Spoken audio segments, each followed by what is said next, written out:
시구님 안녕하십니까. 이제 봄 기운도 감도는 것 같고, 특별히 또 좀 대통령이 석방이 되어서 참 기쁩니다.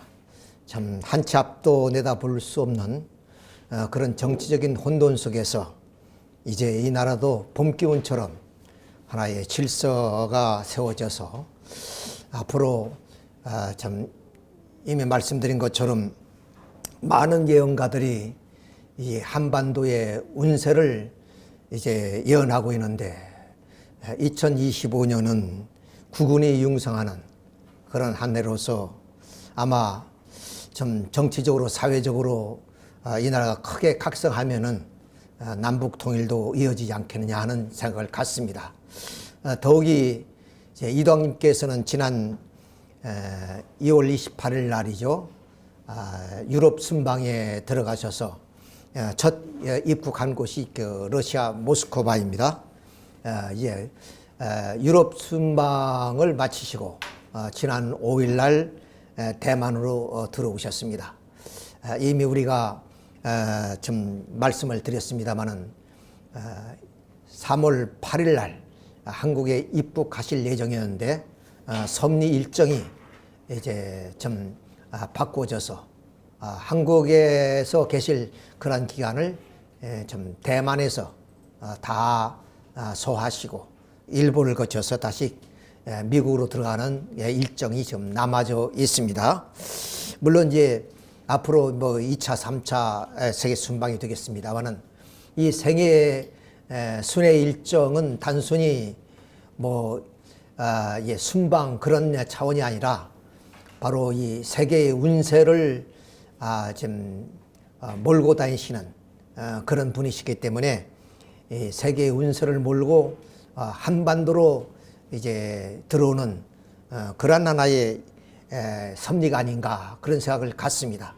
왜 그러냐면 이미 이동님께서 환태평양 시대가 되었기 때문에 미국을 중심한 하나의 섭리에서 이제는 이 극동 아시아를 중심으로 하는 섭리로 선회를 해서 이렇게 급격하게 이동님이 섭리를 진행해 나가고 계시기 때문에 바로 이 환태평양 시대에 있어서의 관문인 바로 부산, 대단히 섭리로 중요한 도시다 이렇게 생각이 되어집니다. 우리나라에게 정치사에도 민주화가 바로 이 부마 사건을 중심해서 이루어진 것을 우리는 알고 있고, 또 이 나라에게 근대화도 역시 이제 참 태평양의 관문인 이 부산에서부터 그렇게 출발이 되어지는 것을 볼 때 이제 세계의 섭리도 이 부산에서부터 이렇게 출발이 되어질다는 것을 생각할 때 우리 교회의 그런 사명이 크다 이렇게 우리가 말씀을 드리지 않을 수가 없습니다. 일단 이제 이동님이 그 순회 일정을 간략하게 사진으로 한번 보도록 하겠습니다. 지난 28일 날 미국에서 출국을 해서 바로 모스크바에 도착하시고, 우리가 1991년도에 참모님이 이 크렘린궁에 가서 바로 그 고르바초프 대통령을 만났던 그런 것을 우리가 생생하게 기억하고 있습니다. 그런 궁을 이동님께서 찾으시고 거기서 기도를 하시고, 그리고 이제 그 모스크바의 식구들과 함께 이 성지에서 기도하시고 또 이렇게 기념 촬영한 그런 모습입니다.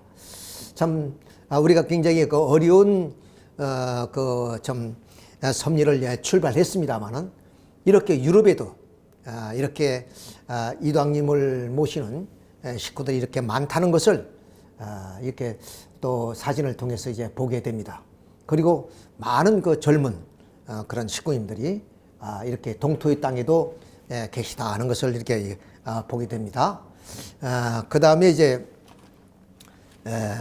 또 이렇게 그 학생들 주로 이 학생들을 중심으로 해서 이당님과 이제 문답하는 내용, 여러 가지 문답하는 내용이 있습니다. 이렇게 해서 뭐 자세한 것은 저희들이 잘 모르지만은 바로 모스크바 순방이 끝나고 그 다음 이제 독일로 가서 또 독일 베를린에 있는 식구들을 만나고 기념 촬영한 그런 내용입니다. 그리고 이어서 스위스 제네바를 거쳐서 스위스의 취리에서 또 식구들을 모여놓고 그렇게 말씀하시는 장면. 이 장면을 보면 여기서 이제 식구들이 이게 노래를 부르는 장면입니다만은 이제 아마 소리가 나올런지 모르겠네. 동산이 노래를 부르는 장면입니다. 이렇게 전번하면 유럽 땅에도 이런 식구들이 많이 계셔서 결국 문영전 이도학님이 어렵지 않게 유럽 순방을 하고 계시는구나 하는 것을 이제 느끼게 됩니다.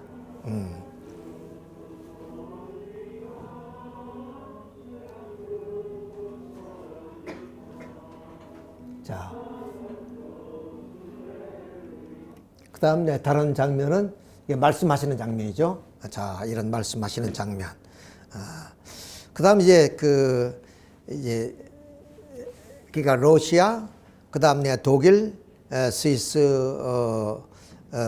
또 거기에 또 WHO 세계보건기구가 있기 때문에 거기에서 특별 기도를 하시고 이렇게 취리로 넘어가셨다 이런 말씀을 들었습니다. 그 다음 이제 대만으로 오셨는데 대만으로 오셔서는 지금 올라온 사진이 없습니다. 아마 대만에서 한 2주 이상 머무시고 일본에 거쳐서 미국으로 돌아간 일정이 지금 남아져 있습니다. 자, 이렇게 이제 세계 유럽 순방에 대한 간단한 보고의 말씀을 드리고 오늘 본론의 말씀은 우리 부활론, 그러니까 우리 통일 원리 가운데 6장에 해당되죠. 6장 부활론을 오늘 말씀을 드리도록 하겠습니다. 우리가 우선 이 부활론을 말씀드리기 전에 부활이란 절이 있습니다. 절기가. 그러니까 기독교의 뭐 아주 큰 명절로서 우리가 추수감사절, 그 다음 그리스도의 탄생 기념일, 그 다음 부활론입니다. 부활론이 어떻게 보면 그 크리스마스보다 더 큰 축제입니다. 오늘 이 부활절을 이제 우리가 좀 앞으로 한 달여쯤 되면 이제 부활절이 됩니다. 거의 앞서서 오늘 부활론을 강의하는 것도 그런 의미가 있어서 오늘 부활론을 말씀드리겠습니다. 그래서 부활론은 긴 내용이기 때문에 다음 주까지 1부, 2부로서 그렇게 말씀을 드리도록 하겠습니다. 자, 우리는 흔히 세상에는 뭐 우리 육신을 쓴 그런 삶 이렇게만 우리가 생각합니다. 그럼 뭐 죽음이 후에 뭐가 있느냐 이렇게 생각하지만은 우리 전통적인 그 문화를 보더라도 항상 그 배후에는 우리 조상들이 있다는 개념을 우리는 갖고 있습니다. 그러면 그 조상들이 어디에 있겠습니까? 죽어서 흙이 되었지만은 영혼은 저 영계에 계시다. 이렇게 우리가 생각해 볼 수밖에 없습니다. 그래서 지금 뭐 하나의 그림이긴 하지만은 이렇게 우리 육신이 없는 영혼들이 있다는 것을 우리가 먼저 인지를 해야 되고 그런 그 영혼들이 우리와 가까이 계시다는 사실 또한 우리가 인지를 하셔야 됩니다. 자, 우리가 또 하나의 그 예가 그 기독교인들이 그 신앙 고백인 사도신경을 보게 되면 뭐 길기 때문에 전체는 읽지 않겠습니다만은 자 여기에 성령을 믿사오며 거룩한 공회와 성도가 서로 교통하는 것과 죄를 사하여 주시는 것과 몸이 다시 사는 것과 영원히 사는 것을 믿사옵니다. 오늘 그 주제가 부활론이기 때문에 부활이란 것은 다시 산다는 뜻입니다. 죽은 사람이 살아난다는 그런 하나의 임의로 해석도 할 수가 있습니다만은, 자, 그런 입장에서의 몸이 다시 산다. 오늘 기독교인들이 뭐냐면 신앙 고백 가운데 이렇게 부활의 내용이 있습니다. 그리고 그 몸이 어디냐? 영원히 산다는 겁니다. 죽지 않고. 자, 이것이 기독교의 하나의 핵심적인 하나의 신학의 내용이다 하는 것도 우리가 아시면 되겠습니다. 자, 이런 입장에서 오늘 부활론의 강의는 굉장히 우리의 삶과 또 우리의 죽음과의 깊은 연관이 있는 내용이다 하는 것을 먼저 말씀을 드리겠습니다. 언젠가 말씀을 드린 적이 있는데, 자, 이 내용은 여러분이 자세히 보게 되면 좀 그림이 희미한지는 모지만, 이분이 지금 시신입니다. 죽은 시신인데, 바로 7년간 이 부부가 이렇게 사별을 했지만은 함께 방에서 동거한 그런 내용이 알려져서 세간에 큰 화제가 되었습니다. 그러니까 이제 그 남편은 아마 고급 관리였던 모양입니다. 그런데 암으로 돌아가시고, 그리고 부인은 약사인데 이분이 독실한 기독교인 것 같아요. 아까 일전에 말씀드렸던 그런 부활관을 믿고 있었기 때문에, 즉 몸이 다시 살아난다는 그런 부활관을 딱 믿고 있기 때문에 남편이 죽으면 다시 살아날 것이다. 그러니까 그 시신을 온전히 보존해 나오기 위해서 더구나 7년간 함께 동거 생활을 했다. 뭐 여기에는 부부뿐만 아니라 시누이도 함께 시집에 그런 형제들과 같이 살았던가 봅니다. 어떤 간에. 자, 이것이 뭐냐? 바로 그 기독교의 그 부활관 때문에 그렇다 하는 것을 여기서 이제 보여드리고자 해서 이렇게 사진으로 보여드리고 있습니다. 예. 적은 날짜도 아니고 7년간. 그러니까 아마 그 아내는 약사니까 아주 적절하게 부패를 아마 방지하는 그런 약을 썼을 테죠. 자, 그래서 세간에 놀라운 하나의 이야기가 좀 오래된 이야기이지만은 우리가 이렇게 부활관인 이런 결과를 가져올 수도 있다 하는 것을 우리가 알 수가 있습니다. 그 다음 이러한 하나의 부활 사상은 바로 이 예수님의 부활 사건에 의해서 이제 더더욱 우리 기독교의 하나의 신학이 되었습니다. 자, 이 예수님이 바로 이 유월절을 넘어서 이렇게 십자가의 처형을 당했는데, 그냥 유대 민족은 매장하는 것이 아니라 이렇게 동굴에 안치하는 겁니다. 그래서 동굴에 안치했는데 그 이튿날 가보니까 바로 이 동굴에 문은 텅 비어 있고, 그리고 동굴을 막았던 큰 이런 돌이 굴려져 있고, 안에는 있어야 될 그런 예수의 시신이 없어집니다. 그런데 갑자기 예수가 나타나서 찾아간 마리아, 예수님 살아생전에 예수님을 따랐던 마리아 앞에 나타납니다. 그러면서 하는 말이, 누가복음 2장 24장 1절의 내용입니다. 안식 후 첫날 새벽에 이 여자들이 그 준비한 향품을 가지고 무덤에 가서 돌이 무덤에 굴러 옮겨진 것을 보고 들어가니 주 예수의 시체가 보이지 아니하더라. 이로 인하여 근심할 때 문득 찬란한 옷을 입은 두 사람이 곁에 섰는지라. 여자들이 두려움에 얼굴을 땅에 대니 두 사람이 이르되 어찌하여 살아있는 자를 죽은 자 가운데 찾느니나. 예수님이 살아났다. 이렇게 내가 살아났는데 어떻게 무덤에서 나를 찾느냐, 이런 말씀입니다. 이것이 오늘 기독교의 부활 사상을 낳은 것입니다. 자, 그래서 이 예수님의 부활한 그날을 기념하기 위해서 부활절이 있는 건데, 부활절은 아까 말씀드린 4월 달에 부활절이 있습니다. 그 날짜는 딱 정해지지 않고, 부활절 한 날을 이제 역사적으로 그것이 기록이 안 됐기 때문에 이제 대충 그 325년 그 니케아 종교회의가 있었습니다. 그때 제정이 되는데 니케아 종교회의에서 어떻게 하냐면 3월 21일이 춘분이거든요. 그러니까 그 춘분을 지나서 바로 그 만월이 되면은 그 만월을 넘어선 첫째 주일이 바로 부활절로 그렇게 정해 놓았습니다. 그러니까 대개 우리나라에는 춘분을 지나서 만월을 이제 맞이하고 그 다음에 오는 첫 주일이니까 4월 초순 아니면 중순경에 이렇게 부활절이 됩니다. 금년에 부활절이 언제는 내가 참 모르겠습니다만은 참 이렇게 이 기독교에 의한 부활절은 예수님의 부활 사건을 통해서 이렇게 기념이 되어지고 있다 하는 것을 아시면 되겠습니다. 자, 그러면 이제 구체적으로 이 부활이란 뜻이 무엇이냐 하는 것을 우리가 살펴보도록 하겠습니다.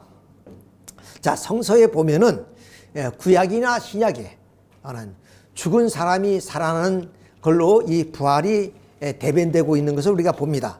데살로니가서 4장 16절이라든가 마태복음 27장 52절이라든가 에스겔 37장 7절은 구약입니다만 여기에도 부활 사건에 대한 내용이 기록되어 있습니다. 자, 그 내용을 한번 자세히 살펴보도록 하겠습니다.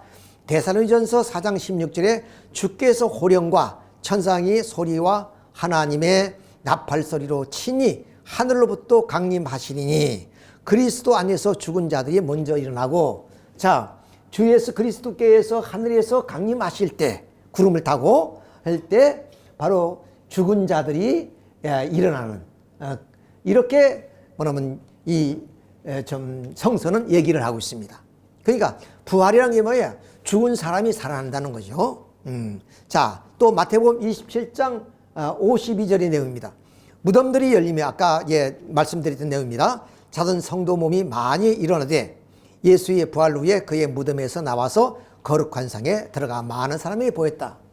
그러니까 이 사건은 이제 예수님이 장차 오실 때, 구름 타고 오실 때, 이거는 이제 그 예수님 당시로 왔던 미래의 사건이고, 그건 오늘의 사건이고, 이거는 예수님이 부활 사건에 맞추어서 일어나는 내용이다. 그렇지만 이 성서의 구절은 있지만 이후의 얘기는 없습니다. 기록이 된 적이 없고, 그 다음 이제 우리가 또 말씀드렸던 구약의 에스겔의 내용입니다. 이거 에스겔 골짜기에서 에스겔 선지자가 그러면 그 환상을 보니까 뼈와 뼈가 마주치면서 이어지면서 소리가 나는데 거기에 힘줄이 돋아나고, 그다음 좀 우리 뭐 가죽이라고 해서 피부가 덮여지고, 이렇게 해서 이 뼈들이 맞춰져서 살아났나 그런 얘기예요. 자, 그래서 11절부터 보면 또 내게 이르되 인자야 이 뼈들은 이스라엘 온 족속이라. 그들이 이르기를 우리의 뼈들이 말랐고 우리의 소망이 없어졌으니 우리는 다 멸절되었다 하느니라. 그러므로 너는 대언하여 그들에게 이르기를 주 여호와의 말씀에 내 백성들아 내가 너희 무덤을 열고 너희로 거기서 나오게 하고 이스라엘 땅으로 들어가게 하리라. 내 백성들아 내가 너희 무덤을 열고 너희로 거기서 나오게 한즉 너희가 나를 여호와인 줄 아리라. 이렇게 하나님께서 무덤을 열어서 다 이스라엘로 돌아가게 할 것이다, 이런 예언을 하고 있습니다. 이러니까 하나님의 말씀인데 우리가 무덤에서 사람이 부활되는 그것을 어찌 안 믿을 수가 있겠습니까? 그러나 사실적으로 우리가 이 내용을 우리 이성적으로는 받아들일 수 없는 내용들입니다. 그렇다고 해서 하나님 말씀인데 이걸 우리가 무시할 수 없는 입장에서 봤을 때 이 부활론은 좀 대단히 어떻게 보면 우리가 이해하기가 어려운 내용이구나 하는 것을 알 수가 있습니다. 그러나 이 통일론리를 통해서 이 부활이란 것이 어떤 것이다 하는 것을 지금부터 이제 자세히 말씀을 드릴 수가 있습니다. 먼저 우리는 부활이란 것은 다시 산다는 뜻이다 말이야. 다시 붙자에 살 화자니까 다시 사는 것이니까 여기에 우리가 전제가 뭐냐? 죽음에 대한 것을 우리가 알아야 됩니다. 그래야만이 삶의 의미를 우리가 헤아릴 수가 있는데, 자, 그러면 그 부활의 의의를 이해하기 위해서는 바로 이 죽음에 대한 것을 우리가 알기 위해서는 죽음과 삶에 대한 성서적 개념, 우리가 사회적 통념이 아니라 성서를 준해서 뭐냐면 그 성서에서 죽었다는 것이 뭐고, 그리고 아까처럼 에스겔이나 또한 마태복음에서 무덤들이 열리며 자선 성도가 일어나는 그 삶, 그런 부활은 어떤 의미를 가지고 있느냐 하는 내용을 우리가 여기서 성서를 중심에서 알아봐야겠다는 내용입니다. 자, 누가복음 9장 60절에 예수님 제자가 이제 부친이 고향에서 돌아가셨다는 소식을 들고 예수님에게 부친을 장사 지내고 다시 와서 주님을 따르겠습니다, 이렇게 말씀을 드렸더니 주님이 하시는 말씀이, 자, 죽은 자로 죽은 자들을 장사케 하라, 이렇게 얘기를 합니다.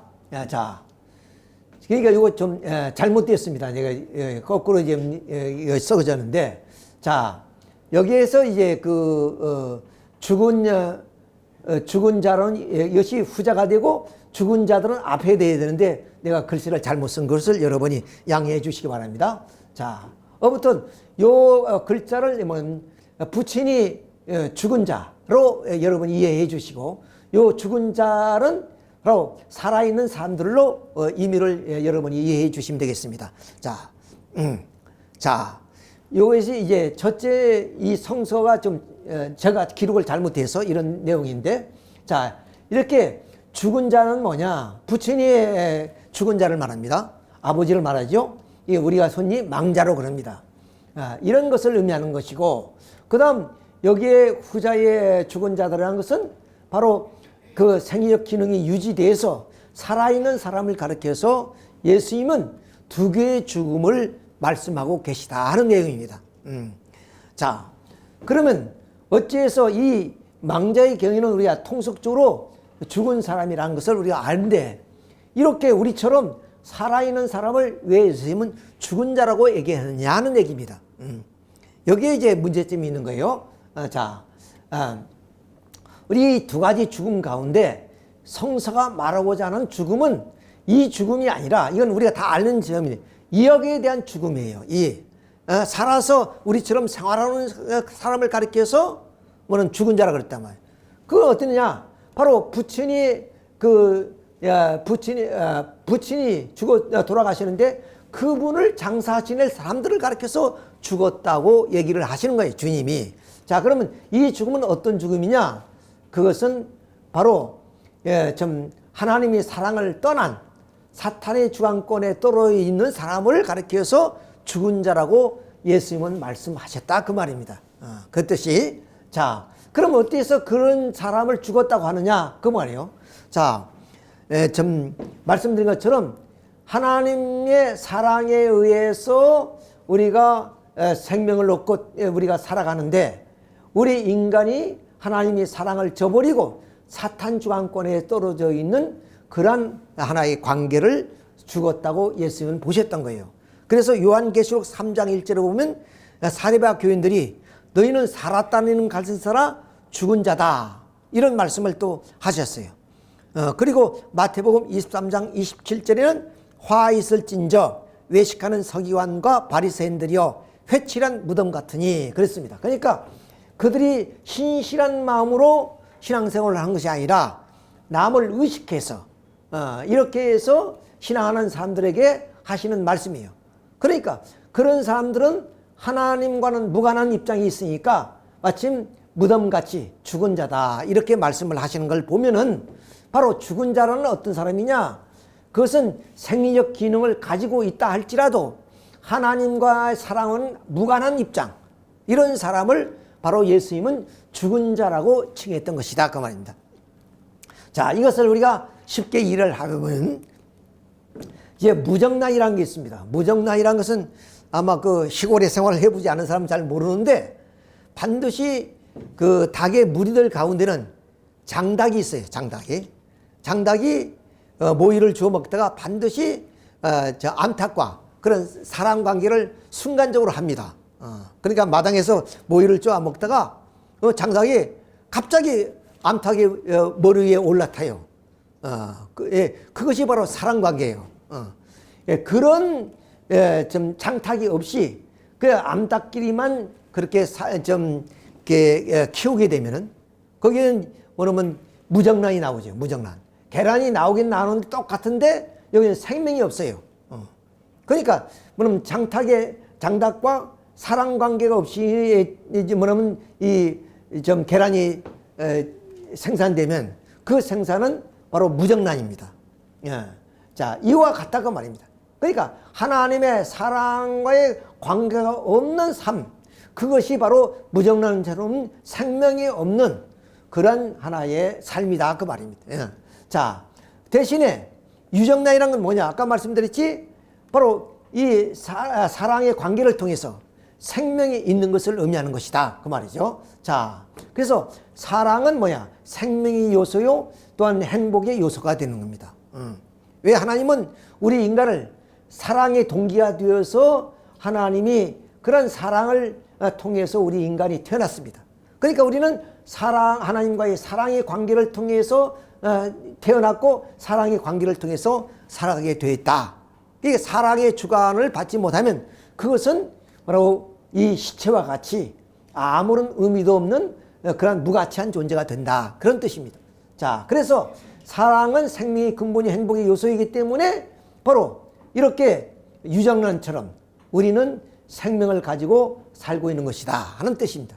그래서 여기에서 바로 이런 죽음과 삶에 대한 개념을 우리는 이해할 수 있다. 지금 이 성서는 이러한 하나의 죽음을 의미하고 이런 뜻을 전하고자 하는 것이 아니라 이러한 뭐냐면 사랑이 없는 그런 죽음을 강조하는 것이 바로 이 누가복음 9장 60절의 내용이라는 얘기예요. 자, 그런 얘기이기 때문에 결국 이 좀 죽었다는 것은 하나님의 사랑을 떠나 사탄의 주관권에 놓여 있는 상태를 의미하는 것이고, 살아있다는 것은 하나님의 사랑의 주관권에 머물고 있는 것을 의미하는 것이다 하는 것을 우리가 여기서 알 수가 있죠. 자, 이렇게 해서 우리는 이 죽음과 삶에 대한 개념을 설명을 드렸습니다. 자, 여기서 다시 말씀드리면 이런 망자와 같은 이 죽음은 우리가 통속적으로 잘 이해하는 것이기 때문에 이런 건 생각할 필요가 없습니다. 예수님이 하신 죽음이란 것은 생리적 기능이 유지되어 있다 할지라도 하나님의 사랑을 떠나서 사탄의 주관을 받는 입장이라면 그런 죽은 자이다 하는 뜻이다 그 말. 자, 이것을 우리가 여기서 이해를 할 수가 있습니다. 자, 그래서 요한복음 11장 20절에 나를 믿는 자는 살겠고 그랬어요. 그러니까 예수님의 그런 사랑권의 주관을 받게 되면 그런 산자다 하는 뜻입니다. 또 자기의 목숨을 보존하기 위해서 결국 뭐냐면 육신의 생명을 보존하기 위해서 하나님을 버린 자는 죽은 자가 되는 것이다. 즉 생명을 잃는 자가 될 것이다 하는 그런 말씀이 되겠습니다. 자, 그러면 우리가 왜 죽게 되느냐 하는 하나의 문제입니다. 하나님이 본래 창조를 이렇게 두 가지 죽음을 통해서 우리 인간을 창조하지 않았다고 하네요. 그럼 그 죽었다는 하나의 성서적 개념은 타락으로 인해서 생겨진 것이다. 그것은 창세기 2장 10절에 따먹으면 정령 죽는다. 여기서부터 죽음이라는 하나의 성서적 개념이 나온 겁니다. 자, 그런 입장에서 타락으로 인한 죽음이 어떤 죽음인가 한 것을 우리가 자, 본래 우리는 이렇게 창조됐습니다. 하나님의 사랑의 동기가 되어서 이렇게 좀 창조된 우리 인간은 하나님의 사랑의 주관권에서 살다가 그 육신이 노쇠하면 이렇게 죽게 되어 있단 말이에요. 이것이 창조의 원리입니다. 그렇죠? 자, 이렇게 우리가 좀 살다가 죽도록 이렇게 창조되어진 것은 마침 이렇게 이 청충이와 나비의 예를 들어본다면 바로 이 좀 나비의 그 알이 이렇게 이제 청충이가 되어서 번데기 속에 이제서 성장해가지고 번데기를 벗고 나비가 되어서 뭐냐면 이 자연 속의 향화와 감미를 느끼며 이렇게 나비가 활동할 수 있도록 되어 있단 말이죠. 그렇죠? 자, 그러니까 이 나비가 되기 위해서는 반드시 이 성충이 바로 이 번데기의 과정을 거쳐서 나비가 되는 겁니다. 그러니까 번데기를 벗지 않고서는 나비가 될 수가 없지요. 그것처럼 우리 인간의 육신이 죽음이란 것은 우리 인간은 어떠냐?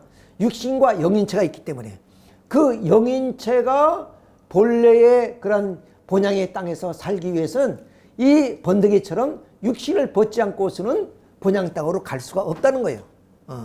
그러니까 이 죽음이란 과정은 끝남이 아니라 새로운 우리 영인체의 삶을 위해서 번데기처럼 마침 옷이 낡아지면 벗어버리는 것처럼 육신이 노쇠하면 벗어버리고 그 영인체가 무영세계에 가는 하나의 과정이 바로 이런 죽음이라는 과정이 있다는 것을 우리가 여기서 알 수가 있습니다. 그러니까 이건 타락으로 인한 죽음이 아니다 이거예요. 이거는 자연현상이고 창조의 원리와 법도이다. 그러면 타락으로 인한 죽음은 어떤 것이냐? 그것은 이렇게 하나님의 사랑의 주안권에서 인간이 선악과를 따먹고 하나님이 말씀하신 것처럼 바로 죽었다 그 말이에요. 그 죽은 것은 이 육체의 죽음이 아니라 이미 말씀드렸지 하나님의 사랑권에서 사탄의 주관권으로 떨어진 그 입장을 바로 죽었다고 하는데 그것이 타락으로 인한 죽음이다 그 말이에요. 자, 그래서 이런 타락으로 인한 죽음을 우리가 다시 한번 여러분이 좀 자세하게 설명을 드리기 위해서 한번 도표를 보도록 하겠습니다. 말씀드린 것처럼 하나님의 사랑이 동기가 되어서 하나님의 모습대로 우리 인간을 창조했습니다. 자, 우리 인간을 어느 정도로 창조했느냐? 자, 개는 개답게 하나님이 창조했습니다. 돼지는 돼지답게 창조했어요.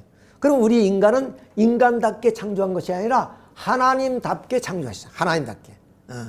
그래서 우리는 하나님을 믿으면 우리가 몸과 마음이 일체를 이루듯이 하나님과는 신인 일체를 이루는. 그래서 하나님적인 그런 하나의 인격을 갖춘 그런 존재가 되는 거죠. 자, 그래서 선한 부모가 되면 선한 자녀를 이 땅에 번식해서 사회, 국가, 세계를 이루는 그런 세계가 어떤 세계예요? 바로 하나님의 아들, 딸들이 선이 실체가 되어서 하나님의 사랑을 중심하고 생활하는 그런 하나의 본연의 삶이 바로 이런 삶입니다. 이것이 바로 살아있는 삶, 살아있는 우리 인간의 삶입니다. 육신의 삶뿐만 아니라 사랑을 중심해서 살아가는 우리들의 삶이 되는 것이다. 이것이 본래 우리 삶입니다. 그런데 선악과를 따먹으면 정령 죽는다 것이다. 그러니까 선악과를 따먹음으로 인해서 우리는 죽게 되었습니다. 그 죽음이 어떤 것이냐? 바로 이런 죽음이다. 그래서 로마서 5장 12절에 그러므로 한 사람으로 말미암아 즉 아담으로 말미암아 세상에 죄가 세상에 들어오고 죄로 말미암아 사망이 들어왔나니 이와 같이 모든 사람이 죄를 지었으므로 사망이 모든 사람이 이루었다. 그러니까 타락으로 인해서 죄가 되는데 그것이 사망이다. 이런 얘기. 자, 그래서 우리 인간은 어떤 존재가 되겠습니까? 하나님의 아들, 딸이 된 것이 아니라 뱀이 자식이 되고 마귀의 자식이 돼서 마귀의 종노릇하는 그런 인간이 되었습니다.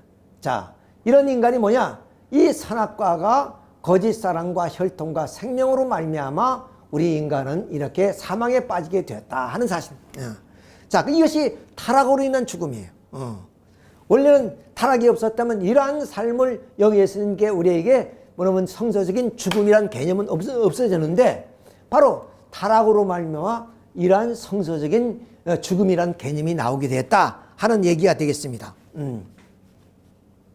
자, 그럼 본래로 들어가서 자, 이렇게 우리는 죽었기 때문에 바로 요한계시록 3장 1절에 말씀드렸지 사리바 교인들에게 너희가 살았다는 이름을 가졌으나 즉 너희가 지금 생리적 기능을 유지해서 살고 있다고 하지만은 결국 하나님의 사랑을 떠나 있기 때문에 그들은 죽었다 이렇게 했습니다.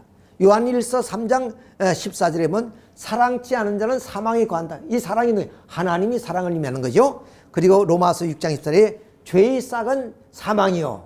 그러니까 아담과 에아가 선악과를 따먹고 죄를 지었으니까 결국에 우리는 사망에 이르게 됐다.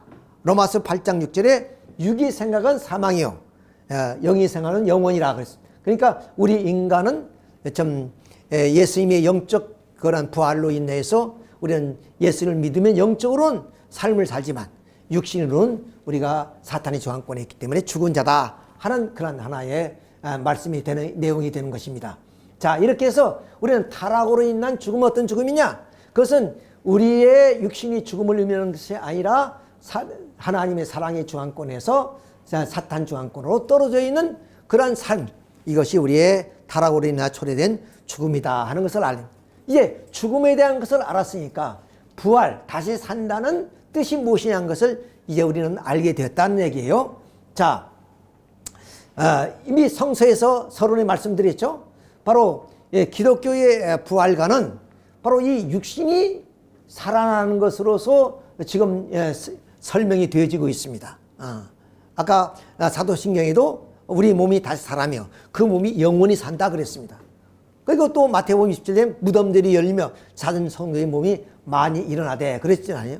그러니까 결국에 이 기독교의 지금까지의 부활과는 뭐냐, 이 망자와 같이 육신의 죽음에서 다시 어디냐 부활되는 것으로 이렇게 좀 기독교의 신학은 설명이 되어지고 있다 하는 그런 얘기가 되어 있습니다. 자, 이것이 기독교의 부활관입니다.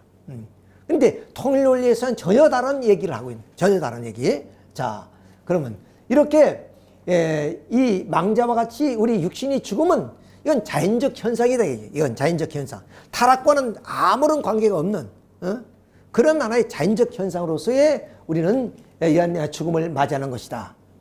그리고 또 자연 세계에서 이렇게 그 생명체가 영존을 할 수 있는 것은 하나도 없습니다. 어떤 존재도 반드시 뭐냐면 생자 필멸이라 그랬잖아요. 태어나면 죽게 되어 있다는 것이에요.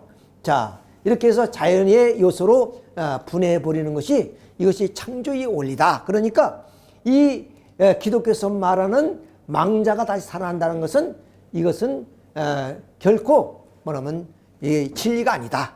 이런 얘기예요.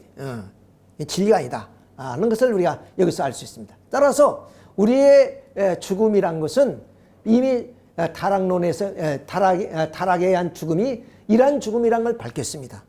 그러니까 지금까지 기독교인들은 이런 망자의 죽음, 육체의 죽음을 통한 하나의 부활관이라면 통일 논리에서는 이런 죽음은 자연적인 죽음이고 타락으로 인한 죽음이 이러한 죽음이기 때문에 이러한 사탄 주관권에서 바로 우리가 부활된다는 것은 무엇을 의미하느냐?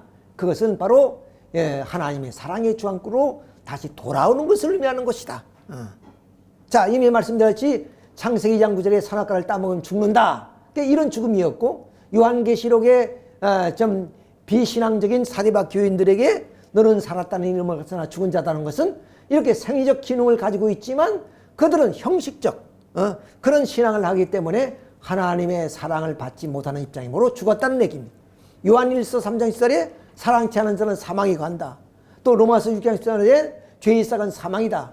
이런 사망이라는 것, 죽음이라는 건 모두가 타락으로 인한 이런 죽음을 의미하는 것이기 때문에 죽음에서 다시 부활한다는 것은 이런 하나의 삶을 의미하는 것이다. 이런 하나의 결론에 이르게 되는. 자, 그러면 그것을 다시 한번 우리가 그 타락으로 인한 죽음과 그리고 이제 부활에 대해서 한번 덮표를 다시 한번 보겠습니다. 자, 타락으로 인한 죽음이 이런 죽음이었단 말이죠. 그러면 죽음에서 다시 사는 것이 부활이니까 결국 우리 인간의 구원은 복귀요. 이 복귀는 다시 말하면 부활이다 그 말이에요. 부활. 그러니까 결국에 이러한 입장에서 이 사탄의 주황권 내에서 하나님의 사랑의 주황권으로 돌아가는 것이 바로 부활이 되는 것이다. 이렇게 부활되는 것이다. 이것이 부활이다. 그냥 우리 육신이 망자가 되어서 흙으로 좀 모두가 분해되어 버린 우리 육신이 다시 뼈가 붙고 살이 붙고 힘줄이 돋아나서 다시 살아나는 것이 아니다. 그건 자연적인 죽음이고 그것은 마침 나비가 뒤에서 청충이가 번데기를 벗는 것과 똑같은 관계다. 자, 근데 타락으로 인한 죽음은 이러한 사탄 주관권에 떨어져 있는 이러한 죽음에서 부활은 다시 산다니까 다시 창조본의 인가로 다시 복귀되는 것이 바로 부활이다 하는 하나의 결론에 이르게 됩니다. 자, 이름으로써 결국에 우리는 그 삶에 혼동을 가져오지 않지. 아까 말씀드린 약사가 7년 동안 자기 남편을 부활할 것이라고 함께 좀 망자와 동거했던 그런 해프닝은 일어나지 않을 것이다. 이런 우리의 죽음과 삶에 대한 개념을 확실히 이해를 할 때만이 우리는 우리의 삶과 그리고 우리의 죽음을 우리가 올바르게 이해할 수가 있다. 이렇게 말씀을 드릴 수가 있습니다. 자, 이렇게 부활된다는 것은 뭐냐? 사탄 저항권에서 하나님의 선주관권으로 돌아오는 과정적 현상이다. 부활이라는 게 한꺼번에 이렇게 아까 도표는 한꺼번에 넘어갔지만은 이렇게 한꺼번에 되는 것이 아니라 어제의 나보다 오늘이 나가 보다 신실하게 살면 그만큼 부활됐다 그 말이에요. 그러니까 어린애가 이렇게 성인으로 성장하는 과정처럼 그런 과정에 말하면 부활 과정이다. 이렇게 점진적으로 이렇게 돌아가는. 자, 또 우리가 그렇잖아요. 우리의 어떤 그 의식이라든가 또 우리의 어떤 그 삶의 내용을 보면 모든 것이 하루아침에 다 이렇게 변화될 수 없단 말이에요. 그것은 시간적 과정을 거쳐서 우리가 점진적으로 이렇게 부활되어 나간다는 것을 우리가 알아야 됩니다. 그래서 부활이란 것은 사탄 저항권에서 하나님의 사랑의 선주관권으로 복귀되어 가는 과정적 현상을 우리는 부활이라 한다. 이렇게 설명할 수 있습니다. 자, 그러면 요한복음 5장 24절의 성서 내용을 보면 내 말을 듣고 나 보내신 자를 믿는 자는 영생을 얻었고 또한 사망에서 생명으로 옮기다. 그러니까 하나님이 예수님을 보내셔서 예수님을 믿는 자는 바로 이렇게 사망에서 생명으로 옮기는 것이 부활이다. 이렇게 설명하고 있습니다. 또 요한복음 17장 3절에 영생은 곧 유일하신 참 하나님과 그가 보내신 자 예수 그리스도를 아는 것이다. 즉 예수 그리스도는 바로 하나님의 독생자로 이 땅에 오셔서 우리를 구원해 주시는 분이시다. 그렇기 때문에 그 죄에서 해방시키는 것이 부활이지 육신이 죽은 것을 다시 살리는 것이 부활이 아니다 하는 얘기가 되겠습니다. 또 고린도전서 15장 25절에 아담이 잘못해서 타락했잖아요. 그러니까 아담만 해서는 다 죽은 것이지만 이제 그리스도가 와서 그리스도 안에서 모든 사람이 새로운 삶을 영위할 것이다. 그것이 곧 부활이다.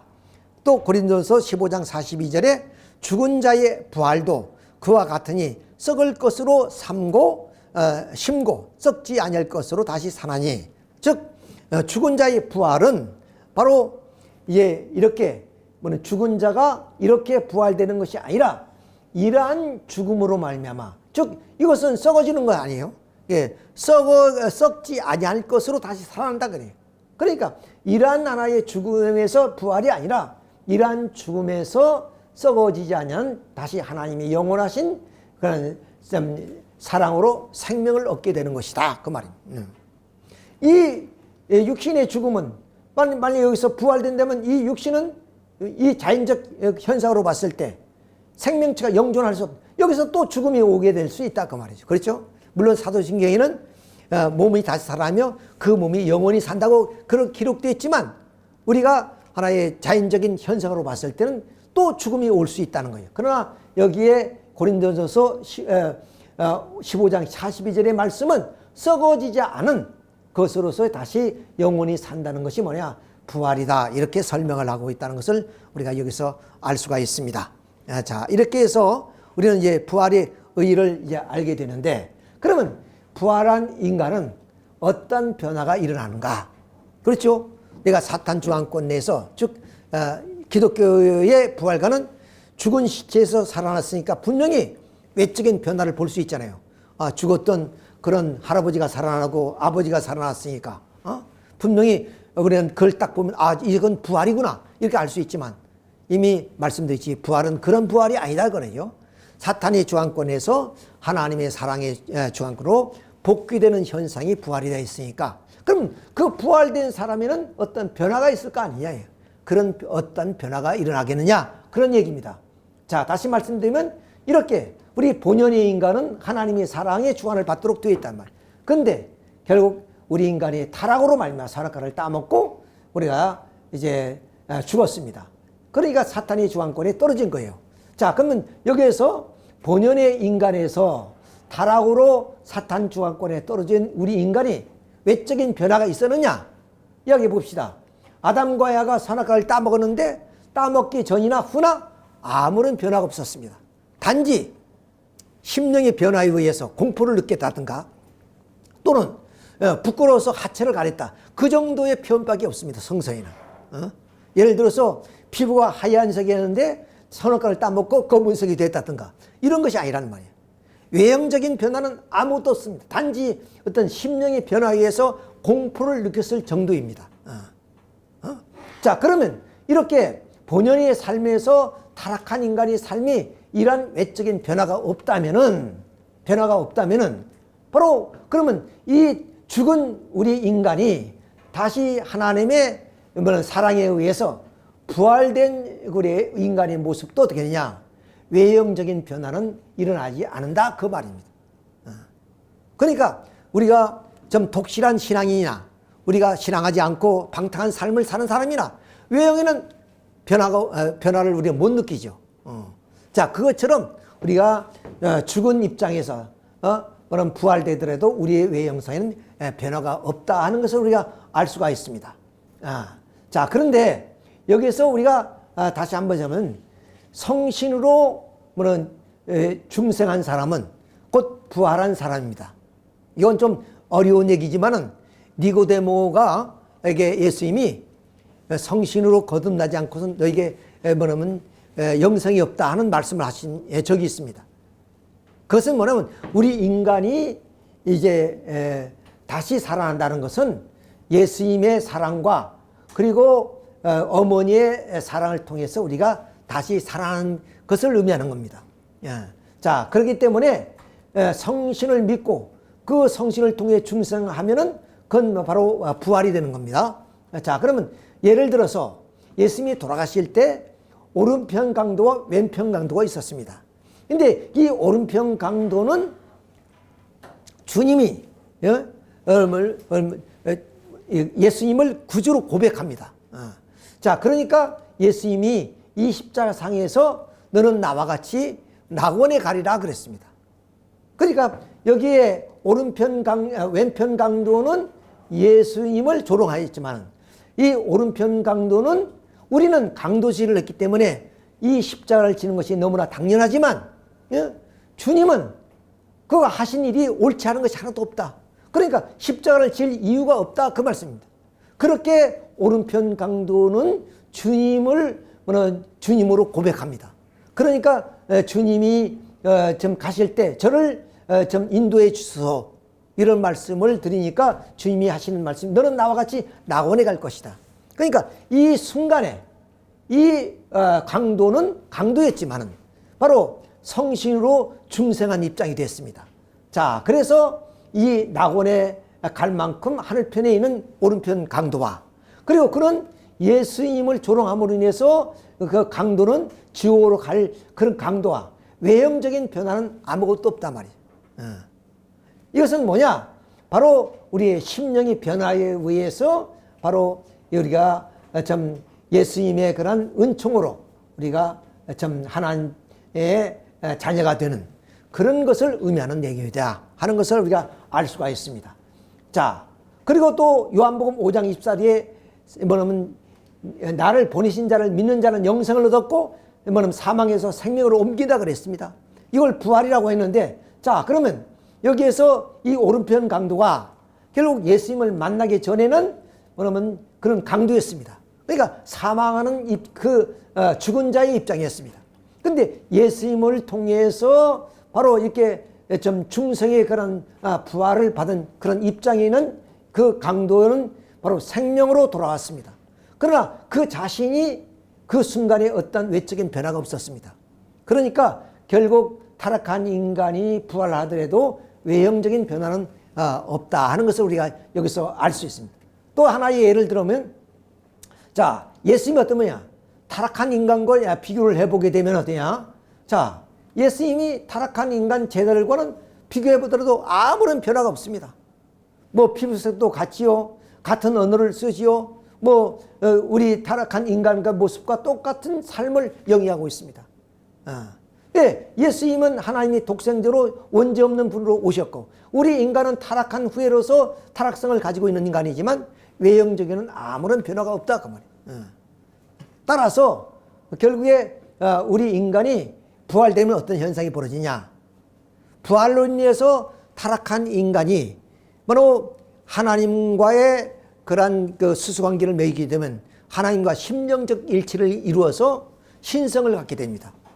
따라서 타락한 인간은 부활로 인해서 하나님의 사랑의 주관을 받기 때문에 여기는 필연적으로 심령의 변화가 벌어집니다. 마침 아담과 에가 선악과를 따먹어서 그 순간의 심령의 변화에 의해서 공포를 느꼈듯이 반대로 타락한 인간이 바로 부활로 인해서 하나님의 사랑의 주관을 받게 되면 바로 심령의 변화를 일으켜서 그 심령의 변화에 의해서 그가 하나님이 우거하는 집에서 또는 사탄이가 우거하는 집에서 하나님이 계시는 성전으로 그렇게 심령의 변화가 일어날 뿐이지 실체적인 우리 육신의 변화는 일어나지 않는다는 것을 우리가 알아야 돼요. 우리도 그러잖아요. 예를 들어서 좋은 일을 위해서 칭찬을 받게 되면 우리 얼굴이 밝아지고 또 삶의 활기를 느끼지만 그러나 범죄를 저질러서 그 범죄가 탄로나면 우리의 그 마음에 의해서 우리 삶이 어떻겠습니까? 그야말로 좀 삶이라고 할 수 없는 그런 삶을 영위할 수밖에 없지요. 이것처럼 이 하나의 부활도 그런 현상이 벌어진다. 외적인 변화는 없지만 심령의 변화에 의해서 우리는 사탄이 우거하는 집에서 하나님이 계시는 성전으로 변화하는 그런 변화를 의미하는 것이지 육신의 변화는 일어나지 않는다 하는 것을 우리가 알 수가 있습니다. 자, 우리 그것을 건물에 비교해 버렸어요. 자, 어떤 나쁜 목적으로 사용하던 하나의 건물이 결국에 주인이 바꿔져서 결국 교회로 사용되면 그 건물은 성스러운 건물이 되는 거죠. 그 예가 뭐는 예가 될는지는 모르겠습니다만 이 터키에 가면 이스탄불에 가면 바로 우리가 흔히 말하는 성 소피아 성당이 있습니다. 이걸 오늘날 우리는 아야 소피아 성당이라 이렇게 봅니다. 그런데 이 소피아 성당은 바로 그 6세기에 바로 이 비단친 제국에서 이렇게 그 대성당을 이제 지은 겁니다. 이렇게 뭐냐면 이건 역사적인 건물이고 오늘도 많은 이제 관광객들이 이 건물을 보기 위해서 갑니다만은 그러니까 뭐 6세기니까 얼마나 역사가 깊은 그런 건물입니까? 근데 원래 비잔틴 제국에서 이 건물을 뭐냐면 그 이제 성전으로 사용했는데 이때 이름이 하기야 소피아 성당입니다. 자, 그런데 1452년인가 이 오스만 터키에서 비잔틴 제국이 멸망하죠. 자, 멸망하면서 이것이 이제 오스만 터키의 이제 그 모슬렘 그런 성전이 됐어요. 모슬렘 성전. 그러다가 지금은 이것이 다시 이제 뭐냐면 박물관으로 변했습니다. 이렇게 주인이 바꿔짐으로 인해서 외형은 아무런 변화가 없지만은 그 건물이 박물관이 되기도 하고 성전이 되기도 한다. 그것처럼 우리의 이 타락한 인간의 부활로 인해서 우리의 몸이 바로 좀 하나님의 성전을 이루는 것과 같다고 말입니다. 그러니까 그 우리를 주관하는 그 주인이 누구냐? 그런 하나의 영적인 그런 하나의 변화를 의미하는 것이다. 이렇게 우리가 볼 수 있습니다. 자, 이런 입장에서 우리가 부활을 하더라도 외적인 변화는 일어나지 않는다 하는 것을 우리가 이렇게 또 예를 들어서 말씀을 드려봤습니다. 어쨌든 간에 우리는 이제 신앙을 통해서 내 신앙이 외적인 변화가 있으면 얼마나 좋겠습니까? 내가 이 정도로 내 신앙이 변화되고 있구나. 그렇지만 우리는 우리의 양심과 그리고 우리의 마음을 통해서 내 신앙의 기준이 어디쯤 왔다 하는 것을 우리가 스스로 느낄 수가 있습니다. 그래서 신령한 사람들은 자기 영인체를 볼 수 있다는 거예요. 얼마나 영인체가 밝고 그리고 성장했는가를 볼 수가 있다고 합니다. 그러나 우리는 그런 지경까지는 갈 수 없지만은 아무튼 이제 세상이 아니라는 그런 하나의 그 좀 섭리의 중심인 바로 좀 이방님을 중심한 우리들의 신앙생활은 이렇게 좀 그 세속적인 삶에서 바로 이렇게 하나님의 사랑의 주안권, 3대 왕권의 주안권으로 돌아옴으로 인해서 우리의 삶은 어디야? 변화가 일어나고 있다는 거예요. 우리 외적으로는 그것을 못 느끼지만 우리의 심령의 변화가 크게 벌어져서 우리는 사탄의 그런 마귀의 자식, 뱀의 자식이 아니라 하나님의 그러한 성스러운 하나님의 아들, 딸이다 하는 것을 우리 스스로 자각해야 됩니다. 이런 원리를 통해서, 이 부활론을 통해서 우리가 알 수 있다는 거예요. 분명히 좀 하나님 말씀이 요한복음에 나 보내신 자를 믿는 자는 영생을 얻었고 사망에서 생명으로 옮긴다 그랬습니다. 그러니까 우리의 참부모님을 우리가 믿어서 축복을 받고 또 참부모님의 대신자, 상속자, 후계자이신 이랑님을 우리가 3장권을 모시고 있기 때문에 우리는 세속에 가는 삶이 아니고 그럼 성스러운 그런 삶을 영위하고 있기 때문에 우리는 죽은 자가 아니고 부활돼서 우리가 하나님의 아들, 딸로 우리는 새로운 삶을 영위하고 있다는 사실을 우리 스스로 자각해야 된다는 거예요. 우리는 그것을 흔히 망할 경우가 있습니다. 왜? 세속에 부귀와 영화를 누리는 사람 보면 때로는 부러워하기도 하지 않아요? 그러나 그런 삶은 그냥 순간적이고 찰나적인 그 육신을 쓰고 사는 지상의 순간적인 삶일 뿐이야 돼. 그러나 우리는 영원한 생명을 얻은 우리들의 삶이라는 거예요. 그러니까 비록 우리 육신이 늙고 노쇠해서 죽는다 할지라도 그것은 나비가 좀 청충이가 나비가 되기 위해서 번데기를 벗는 것과 같은 그런 하나의 과정이고 우리의 삶은 영원한 하나님의 품으로 돌아가는 것이다. 이런 의미에서 우리가 이런 신앙생활을 한다는 것은 큰 은혜요 축복이 아닐 수가 없다는 얘기예요. 이걸 모르고 있는 사람들은 그 육신의 삶이 전체의 삶이라고 생각하잖아요. 그리고 죽음이 끝났다고 생각하잖아요. 그렇지만 우리의 삶은 그것이 아니다. 그것은 자연적인 삶이고 영원한 우리의 삶은 바로 하나님을 아버지로 믿고 모시고 사는 그런 삶이 참된 그런 삶이다 하는 것을 오늘 이 부활론을 통해서 우리가 여기서 증명해 볼 수가 있는 것입니다. 말씀이 길기 때문에 이미 서론에서 말씀드린 것처럼 다음 주까지 이렇게 1부, 2부로 말씀을 드리고 오늘은 이것으로서 말씀을 마치도록 하겠습니다.